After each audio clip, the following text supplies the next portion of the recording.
বর্ধমান দক্ষিণের সর্বভারতীয় তৃণমূল কংগ্রেসের প্রার্থী মাননীয় খোকন দাসের ভোট প্রচারের উদ্দেশ্যে ৯ নম্বর ওয়ার্ডে দেওয়াল লিখন শুরু হলো। জয় বাংলা, জয় বাংলা, জয় বাংলা, জয় বাংলা। জয় বাংলা। শিক্ষিত বার্তা খোকন দাসই ভরসা জিতছে, বর্ধমান দক্ষিণের মানুষ বলছে। খোকন দাস জিতছে।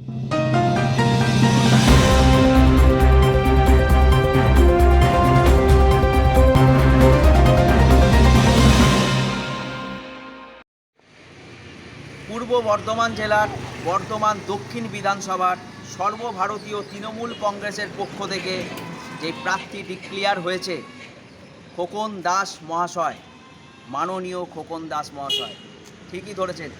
উনি 2021-এর গত বিধানসভার বিজয়ী প্রার্থী ছিলেন সর্বভারতীয় তৃণমূল কংগ্রেসের পক্ষ থেকে।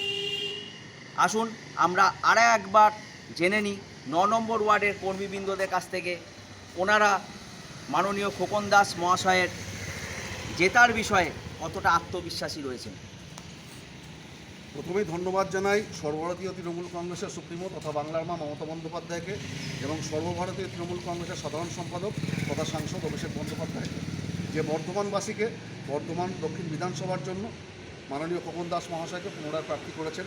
কারণ উনি বিগত 5 বছরে যে পরিমাণ উন্নয়নমূলক কাজ বর্ধমানবাসীর জন্য উপহার দিয়েছেন, সারাদিন অক্লান্ত পরিশ্রম করে বর্ধমানবাসীকে যেভাবে পরিষেবা দিয়ে যাচ্ছেন, আমরা আশাবাদী এবং আমরা নিশ্চিতভাবে বলতে পারি যে আমরা এই 2026 বিধানসভা নির্বাচনে ওনাকে বিপুল ভোটে আমরা জয়যুক্ত করব। আপনার নাম আর তৃণমূল কংগ্রেসে আপনি কোন পোস্টের মধ্যে রয়েছেন? আমি অভিজিৎ মালি, বর্ধমান শহর তৃণমূল যুব কংগ্রেসের সহসভাপতি। ধন্যবাদ অভিজিৎ মালিবাবু, আপনাকে অসংখ্য ধন্যবাদ।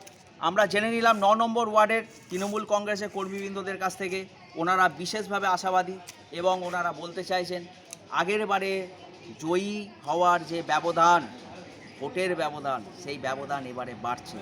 ক্যামেরায় সুজিত সেনের সাথে বিশ্বজিৎ সেন, ভারত কথার খোঁজ। ধন্যবাদ।